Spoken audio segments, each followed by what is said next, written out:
ባለፈው ምርጫ እስካሁን በኢትዮጵያ ታሪክ ከነበረው የተሻለ ምርጫ ለማድረግ ጥረት ተደርጓል።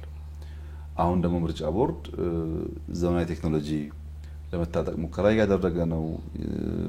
ራሱን እንደ ተቋም እያሳደገ ነው።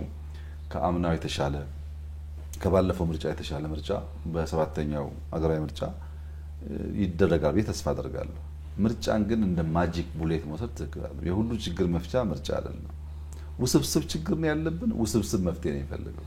ለውስብስብ ችግር አቋራጭ የሆነ የቀለለ መፍትሄ የለም። በአንድ በኩል ሁሉ ነገር እንደሚፈታ ማሰብ ተገቢ አይደለም።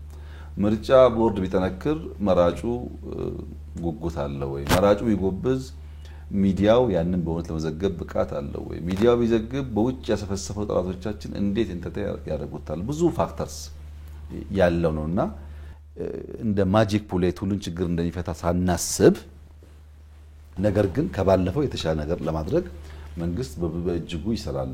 ምንም ጥርጥር የለውም። በእኛ በኩል የተሳካ ዲሞክራሲያዊ ምርጫ ለማድረግ ማክሲመም ጥረት እናደርጋለን።